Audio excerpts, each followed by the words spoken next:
Good morning students. आज हम sociology का सेकेंड यूनिट सोशल स्ट्रैटिफिकेशन पढ़ेंगे। सामाजिक स्तरीकरण।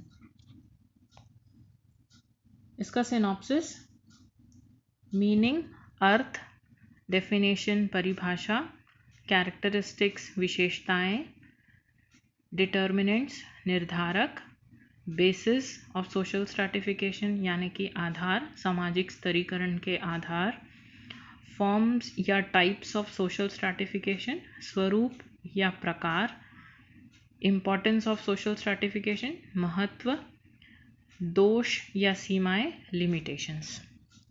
सबसे पहले हम मीनिंग ऑफ सोशल स्ट्रैटिफिकेशन देखेंगे यानी कि सामाजिक स्तरीकरण का अर्थ। जैसे कि यहाँ पे लिखा हुआ है, hierarchical arrangement of individuals into division based on dimensions within a society। जब किसी समाज में हम व्यक्तियों को अलग अलग वर्गों में बांटते हैं तो वह सामाजिक स्तरीकरण कहलाता है। ये स्तरीकरण हम किन आधार पर कर सकते हैं? आपकी इनकम कितनी है, आय, वेल्थ यानी कि संपत्ति, आप कितने पावरफुल हैं समाज में, शक्तिशाली कितने हैं, प्रतिष्ठा, प्रेस्टीज, आपकी पोस्ट, आपका ओहदा, आपका सोशल रेप्यूटेशन कैसा है, उसके आधार पर आपको समाज में अलग अलग वर्गों पर बांटा जाता है। इन वर्गों में जो बांटने की प्रक्रिया है उसको स्तरीकरण कहते हैं, सामाजिक स्तरीकरण। डेफिनेशन परिभाषा: सोरोकिन ने कहा है, social stratification means the differentiation of a given population into hierarchical superposed classes. It is manifested in the existence of upper and lower social layers. Hindi में सामाजिक स्तरीकरण का अर्थ निश्चित जनसंख्या का उच्च तथा निम्न वर्गों में विभेदीकरण है। इसकी अभिव्यक्ति उच्च तथा निम्न सामाजिक स्थिति के रूप में होती है। सेकेंड है मुरे का definition: social stratification is a horizontal division of society into higher and lower social units. Murray के अनुसार समाज का उच्च और निम्न इकाइयों में शैक्षिक विभाजन सामाजिक स्तरीकरण है। मतलब in any case division of society into higher और लोअर क्लासेस और different classes is social stratification. मतलब समाज में किसी भी टाइप का विभेदीकरण या वर्गीकरण को हम स्तरीकरण या सामाजिक स्तरीकरण कहते हैं। Horizontal division of society into higher और लोअर सोशल यूनिट्स या differentiation of a given population into hierarchical superposed classes. मतलब आप उनको किसी भी एक पैमाने पर, किसी भी एक डायमेंशन के आधार पर जब हायर या लोअर सोशल यूनिट्स में डिवाइड कर देते हैं तो वह सामाजिक स्तरीकरण सोशल स्ट्रैटिफिकेशन कहलाता है। Next, characteristics of social stratification. Social stratification is universal यानी यह सार्वभौमिक है। मतलब ये पहले से है, हर जगह है। आपको वर्ल्ड में किसी भी कोने में जाएंगे तो आपको यह दिखाई पड़ता है। ऐसा किसी पर्टिकुलर जगह पे स्ट्रैटिफिकेशन है ऐसा नहीं है, ये वर्ल्ड वाइड है, पूरी दुनिया में है। देन स्ट्रैटिफिकेशन इज सोशल, सामाजिक स्तरीकरण सामाजिक है। कैसे? यह समाज के प्रत्येक समाज में ये विद्यमान है, हर जगह आपको समाज के हर पहलू पर ये दिखेगा आपको। इसी के आधार पर हम अंतर निश्चित करते हैं। देन इट इज़ एंशियंट, यह प्राचीन है, यह बहुत पुराने ज़माने, जितने भी प्राचीनतम काल से ये स्तरीकरण किसी न किसी रूप में हमारे समाज में विद्यमान है। और इसके लिए वो कोई भी आधार ले सकते हैं। आयु, आपकी एज क्या है, आपका लिंग, आपका सेक्स क्या है, फिर शारीरिक शक्ति, आपकी पावर कितनी है, ये सारे कोई भी गुण आपके लेकर उसके आधार पर कोई भी वेरिएबल, कोई भी डायमेंशन को आधार मानकर आपका स्तरीकरण किया जा सकता है समाज में। तो ये बहुत प्राचीन है, शुरू से विद्यमान है। Then it is in diverse form, यह विविध रूप में पाया जाता है। अलग अलग समाज के अलग अलग क्लास में ये किसी ना किसी फॉर्म में आपको मिल जाएगा। इसका कोई पर्टिकुलर फॉर्म नहीं है कि ये ऐसा ही होता है या ये ऐसा ही मिलेगा, ऐसा नहीं है। ये बहुत सारे रूप में विद्यमान है। किसी भी प्रकार से समाज के अंदर आपको यह असमानताएं पैदा करता है और वहाँ पे आपको दिखेगा ये। Then consequential, it is social stratification is consequential, मतलब कि ये परिणामिक है। मतलब परिणामिक यानी किसी स्तरीकरण का कोई कारण होता है। जैसे दो सब हेड्स में हम इसको समझ सकते हैं। एक लाइफ चांसेस, जिसे कि हम जीवन की संभावना कहते हैं, और दूसरा लाइफ स्टाइल यानी कि जीवन शैली। आपके लाइफ चांसेस यानी कितनी अच्छी अपॉर्चुनिटीज़ आपको मिलती है, उसके आधार पर आपका स्तरीकरण होता है। मतलब वो आपका परिणाम हुआ, कॉन्सिक्वेंस हुआ। जितने अच्छे आपकी क्लास होगी उतने अच्छे लाइफ चांसेस आपको मिलेंगे, उतनी अच्छी अपॉर्चुनिटीज़ आपको मिलेंगी। और दूसरा है लाइफ स्टाइल, जितनी अच्छी आपकी क्लास है उतनी अच्छी आपकी जीवन शैली है। तो आप अपनी जीवन शैली को, लाइफ स्टाइल को सुधारते जाते हैं। जैसे हम इसको, आपका क्लासिफिकेशन आपकी जीवन शैली पर किन आधारों पे हो सकता है। आप कहाँ रहते हैं, किस टाइप की बुक्स पढ़ते हैं, आप मनोरंजन के लिए किस साधन का उपयोग करते हैं, कहाँ जाते हैं मनोरंजन के लिए, किस टाइप के कपड़े पहनना पसंद करते हैं, ये सारी चीज़ें लाइफस्टाइल बताती हैं, आपकी जीवन शैली, है ना।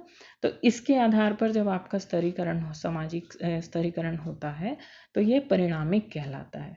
तो ये जब परिणामिक सामाजिक स्तरीकरण है, social stratification is consequential on the basis of two things, life chances and lifestyles। जीवन की संभावना और जीवन शैली के आधार पर आपके स्तरीकरण का परिणाम निर्धारित होता है। Next is determinants of social stratification. जैसे कि मैंने पहले बताया, निर्धारक, क्या आपका सामाजिक स्तरीकरण निर्धारित करता है। तो पहला था पावर, शक्ति। दूसरा मतलब जितने आप पावरफुल होंगे उतनी ज़्यादा आपको समाज में रिस्पेक्ट या मान सम्मान मिलेगा।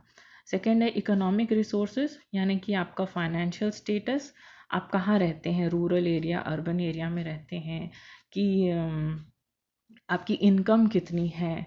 अकॉर्डिंगली आपका स्ट्रैटिफिकेशन, स्तरीकरण समाज में होता है। नेक्स्ट इज प्रेस्टीज, या आपकी प्रतिष्ठा। जितने अच्छे आपका रेपुटेशन होगा सोसाइटी में, उतना ज़्यादा आपको रिस्पेक्ट दिया जाता है समाज में, उतनी ज़्यादा फेवरेबल कंडीशंस आपको दी जाती हैं, उतना ज़्यादा मान सम्मान आपको मिलता है, और उतनी हायर क्लास में आपको रखा जाता है। नेक्स्ट इज ऑक्यूपेशन, जितना अच्छा आपका व्यवसाय होगा। कोई बहुत अच्छे ज़मींदार हैं, आप बहुत बड़े ज़मींदार हैं, बहुत बड़े बिजनेसमैन हैं, या गवर्नमेंट में कोई बहुत अच्छे पोस्ट पे हैं, तो आपका ऑक्यूपेशन, आपका व्यवसाय आपका स्तरीकरण निर्धारित करता है। आप इसमें अगर गवर्नमेंट में आप देख सकते हैं, एडमिनिस्ट्रेटिव पोस्ट पे भी लोग होते हैं, और लोअर कैडर के ग्रेड 1, ग्रेड 3, ग्रेड 4, ग्रेड 2, ऐसे ग्रेड्स डिवाइडेड हैं। तो जिस ग्रेड पे आप हैं, अकॉर्डिंगली आपका स्तरीकरण, स्ट्रैटिफिकेशन उसके अनुसार किया जाता है। देन कास्ट, ये तो आप सब समझते हैं। आप जिस भी कास्ट के हैं, उस कास्ट का सोशली सोसाइटी में क्या रेपुटेशन, जैसे कि हम लोग जानते हैं ब्राह्मण्स हैं, वैश्य हैं, क्षत्रिय हैं, शूद्र हैं, ये 4 कास्ट में हम सोसाइटी को डिवाइड करते हैं। तो आप जिस कास्ट को बिलोंग करते हैं, उस जैसे ब्राह्मण्स को सबसे हाईएस्ट पोस्ट मिलती है, highest place in the society, and the Shudras are placed in the lowest category of the caste system. तो जिस कास्ट पे आप हैं अकॉर्डिंगली आपका स्तरीकरण वैसा सामाजिक स्तरीकरण होगा. देन एजुकेशन, जिस जिस लेवल का एजुकेशन आप लेते हैं उस लेवल के स्ट्रैटिफिकेशन आपके साथ होता है. अगर आपका हायर एजुकेशन है तो आप हायर लेवल में चले जाते हैं. आपका अगर एजुकेशन बहुत कम है या डिग्रीज कम है तो आप उस वाले कैडर में. अगर आप इलिटरेट हैं तो आपका दूसरा एकदम निम्न वाला स्ट्रैटिफिकेशन या क्लास में आपको रखा जाएगा, वर्ग में आपको रखा जाएगा. लेकिन ये चीज़ें जो हैं जैसे एजुकेशन है, ऑक्यूपेशन है, पावर है, ये सब चीज़ परमानेंट नहीं है, आप उसको बदल सकते हैं. लेकिन कास्ट है, जेंडर है, ये इनबॉर्न है, बिल्ड है, बायोलॉजिकल फैक्टर है, वो वैसा ही रहेगा. और जिसके कारण ना जिसको सुधार के, जैसे आप पहले अशिक्षित थे, आप शिक्षा प्राप्त कर ली, शिक्षा प्राप्त करके आपने अपनी डिग्रीज को बढ़ाते गए तो आपका स्तरीकरण बढ़ता जा रहा है. तो आप इसको जब हमारा जो स्ट्रैटिफिकेशन है वो चेंज हो रहा है, समाज में जो स्तरीकरण है वो बदल रहा है, तो इसको हम सामाजिक गतिशीलता, मोबिलिटी बोलते हैं. मतलब हमने अपना स्तर निम्न से मध्य, मध्य से उच्च तक ले गए, तो हम अपना स्तर चेंज कर रहे हैं. तो दिस इज नोन एज सामाजिक गतिशीलता, मोबिलिटी. लेकिन अगर हम वहीं पे हैं, जैसे कि हमारा जेंडर है, अगर मेल है या फीमेल हैं तो हम आजीवन वही रहेंगे. हमारी कास्ट अगर ब्राह्मण है या हम लोअर कास्ट के हैं तो हम आजीवन उसी कास्ट में रहते हैं. हम अपनी कास्ट या जेंडर चेंज नहीं कर सकते, वो बायोलॉजिकल फैक्टर है. तो वो सोशल स्ट्रेटिफिकेशन के डिटर्मिनेंट्स हैं जो कि चेंज नहीं होते हैं. फिर है chief basis of social stratification, सामाजिक स्तरीकरण के प्रमुख आधार. जिन आधारों का हमने बात किया है उनको अब हम 6 मेन कैटेगरीज के अंतर्गत पढ़ते हैं. जैसे पहले है बायोलॉजिकल बेसिस, प्राणी शास्त्रीय आधार. मतलब you are born with these things. जैसे कि आपकी एज हो गई, आपका रेस यानी प्रजाति, और आपकी जेंडर लिंग. जैसे कि मैंने अभी बताया आपको, इन चीज़ों को आप चेंज नहीं कर सकते, ये हमेशा आपके साथ ही रहती हैं. तो ये प्राणी शास्त्रीय आधार कहलाते हैं, biological factors. Then social basis, इसको हम दो में डिवाइड करते हैं. एक एथनिक बेसिस जिसको कि हम जातिगत आधार कहते हैं, और नॉन एथनिक बेसिस या अजातिगत आधार. एथनिक या जातिगत में जैसे कि नाम से स्पष्ट है, आप किस जाति में हैं वैसा स्तरीकरण होगा, वैसा आपका स्टेटस होगा सोसाइटी में. और नॉन एथनिक बेसिस या अजातिगत आधार मतलब हायर लेवल लोगों के साथ, हायर लेवल के लोगों के पास ज़्यादा पावर होगी, उनके पास ज़्यादा प्रेस्टीज होगा. और जो समाज के जो निम्न वर्ग हैं उनके पास थोड़ी कम पावर्स होंगी, उनकी थोड़ी रेपुटेशन समाज में कम होगी. तो जो जाति है वो स्टेबल है, वो अंत तक वही रहेगी. लेकिन जो नॉन एथनिक है, जो कि अजातिगत आधार है, उसको आप बदल सकते हैं अपने कार्य के अनुसार. अपने कार्य में प्रगति करके, अपनी सोच में परिवर्तन ला के आप उसको चेंज कर सकते हैं. नेक्स्ट इज इकोनॉमिक बेसिस, आर्थिक आधार. ये इसके अंतर्गत दो प्रमुख प्रकार हैं, एक वेल्थ संपत्ति और दूसरा है व्यवसाय ऑक्यूपेशन. जो वेल्थ यानी कि जितने भी पूंजीवादी हैं उनको समाज में हायर कैडर में रखा जाता है, और जो कम जिनकी इकोनॉमिक स्टेटस या फाइनेंशियली जो लोग पुअर हैं उनको नीचे रखा जाता है. नेक्स्ट ऑक्यूपेशन, व्यवसाय. जैसे कि हमने अभी पढ़ा, जिसका जितना अच्छा बिजनेस होगा, जितने बड़े प्रोफेशनल पोस्ट पे होंगे, उसकी उतनी ज़्यादा समाज में अहमियत होती है, उसको हायर कैडर में रखा जाता है. और जिसका व्यवसाय या ऑक्यूपेशन छोटे लेवल का होता है या कम होता है या लोअर लेवल का होता है, उसके साथ वैसा उसको वैसा स्थान दिया जाता है समाज में. नेक्स्ट इज राजनीतिक आधार या पॉलिटिकल बेसिस. आप सत्ता में, आप पोजीशन में, या आपके अधिकार कितने हैं, उसके अनुसार आपको समाज में एक जगह मिलती है। अगर आप बहुत स्ट्रांग हैं, बहुत पॉलिटिकली बहुत स्ट्रांग हैं, आपके पास बहुत पावर्स हैं, जैसे कि एक प्राइम मिनिस्टर हुआ, एक चीफ मिनिस्टर हुआ, एमएलए हुआ, मेयर है, तो इनकी पावर्स इनके पोस्ट के अकॉर्डिंग इंक्रीज होते जा रही है या डिक्रीज होते जा रही है। तो जिसकी जो पावर, पोस्ट की जो पावर है, अकॉर्डिंगली पॉलिटिकल स्टैंडर्ड आपको समाज में मिलता है। फिर धार्मिक आधार, रिलीजियस बेसिस, जैसे कि समाज में ऊंच और नीच जाति के लोगों को हम डिवाइड करते हैं, वैसे किसी धर्म को भी हमने समाज में ऐसे ही डिवाइड किया गया है, उसको कैटेगराइज, वर्गीकृत कर दिया गया है। तो और इन धार्मिक कार्यों को करने वाले जो लोग हैं उनको भी हम ऊंचे स्थान पर रखते हैं, जैसे कि जितने भी पंडित होंगे, मौलाना होंगे, या किसी भी धार्मिक स्थल के जो गुरु हैं उनको हम एक हायर स्टैंडर्ड प्लेस पे रखते हैं कंपैरेटिव टू अदर्स।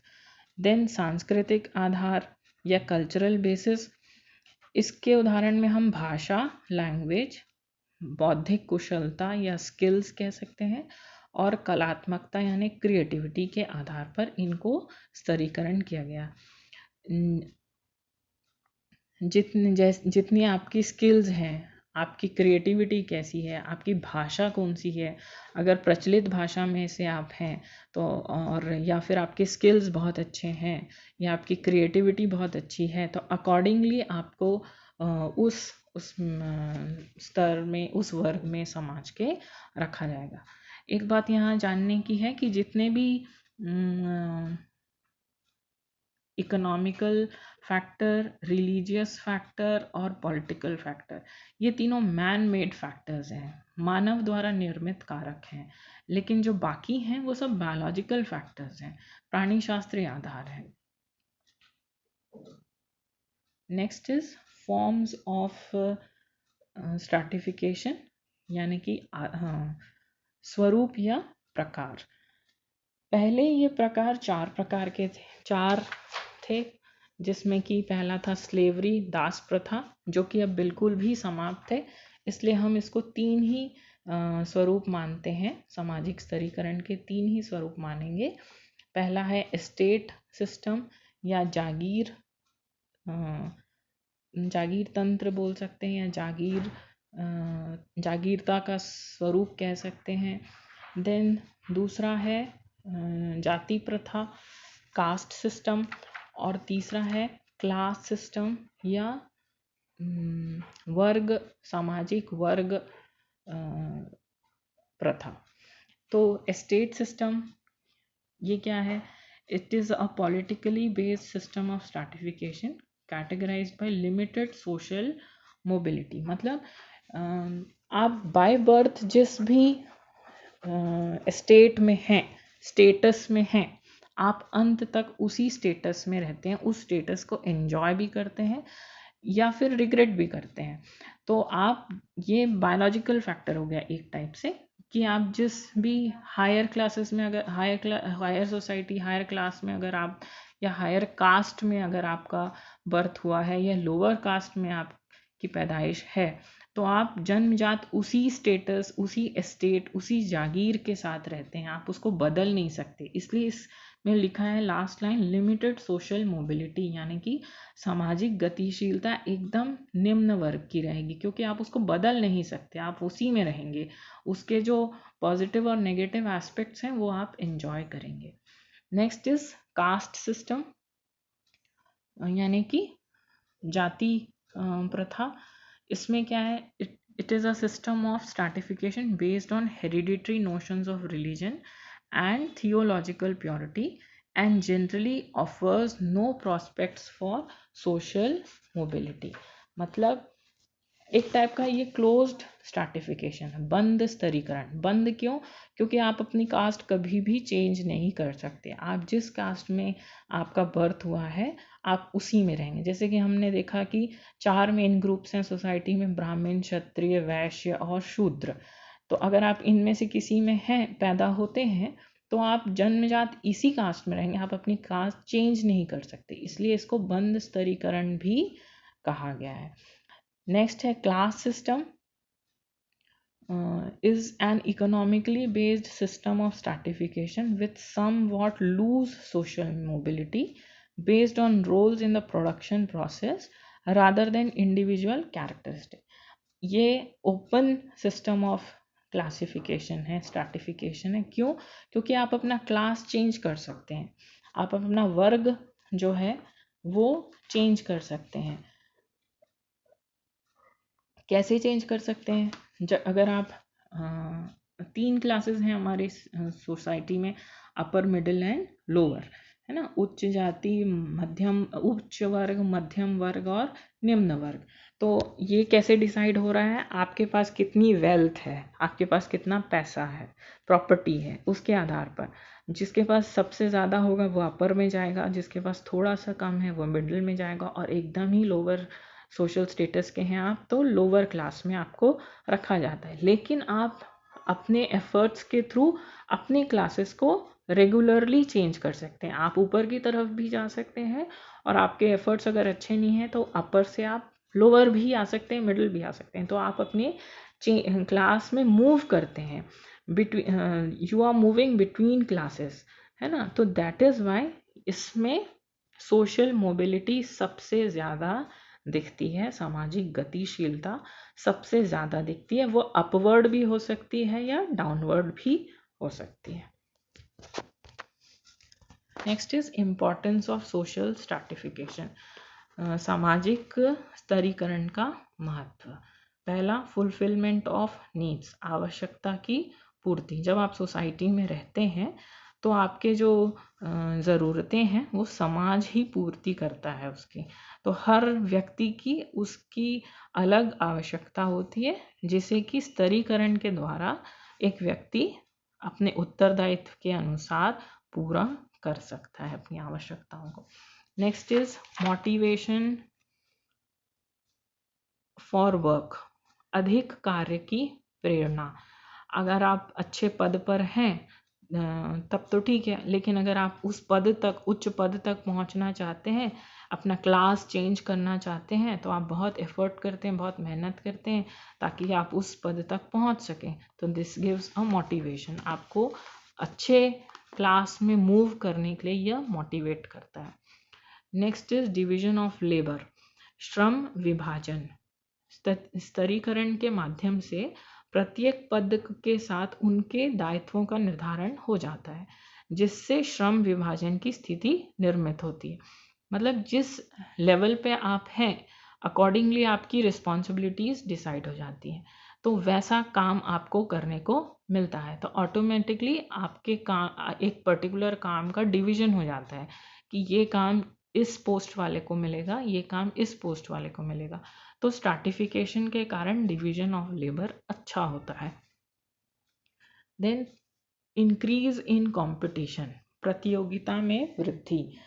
जितनी ज़्यादा आप अपने क्लास को चेंज करने का एफर्ट करेंगे, मतलब आप उतनी ज़्यादा कॉम्पिटेंट हैं, आप उतना ज़्यादा एफर्ट मार रहे हैं, मतलब आप उतने ज़्यादा अवसर आप गेन करने की कोशिश करते हैं, जिससे कि आपकी कॉम्पिटिटिवनेस इंक्रीज होती है, आपकी प्रतियोगिता में वृद्धि होती है, ताकि आप और अच्छे अवसर प्राप्त कर सकें, उच्च पद पर जा सकें, अपना क्लास चेंज कर सकें। देन सोशल कंट्रोल, सामाजिक नियंत्रण। जब आपका रोल्स, आपकी रिस्पॉन्सिबिलिटीज़ एक सोसाइटी में डिसाइडेड है, आपका काम डिसाइडेड है, तो ऑटोमेटिकली सोसाइटी जो है वो कंट्रोल, नियंत्रित रूप में कार्य करता है, कोई किसी के कार्य में इंटरफेयर नहीं करता है। Next is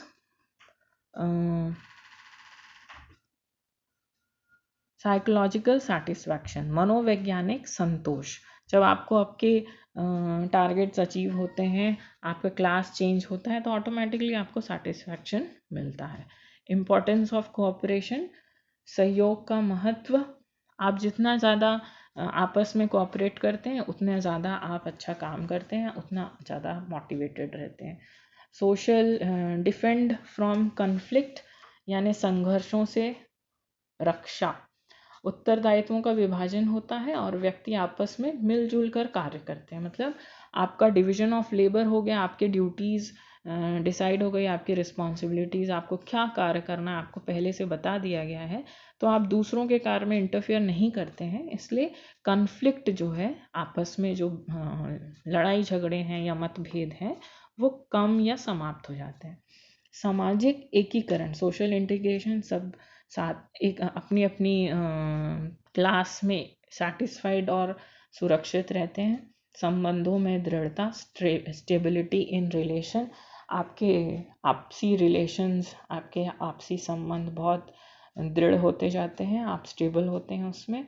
then social progress, सामाजिक प्रगति, आप इन सारे एफर्ट्स के साथ जब कार्य करते हैं सोसाइटी में, तो ऑटोमेटिकली आपका प्रोग्रेस तो होता ही है, साथ साथ आपके सोसाइटी का भी, आपके समाज का भी की भी प्रगति होती है। Next is limitations of social stratification, सामाजिक स्तरीकरण के दोष या सीमाएं। पहला है सामाजिक विषमता, सोशल इनइक्वालिटी। हमने जब समाज को डिवाइड कर दिया है तो ऑटोमेटिकली वहाँ पे इनइक्वालिटी आई है। कुछ लोगों अच्छे होते हुए भी उनको लोअर कैडर में रखा जाता है। कुछ लोग डिज़र्व नहीं करते हैं तो भी वो हायर पोस्ट या हायर कैडर में अपनी जगह सेव कर लेते हैं।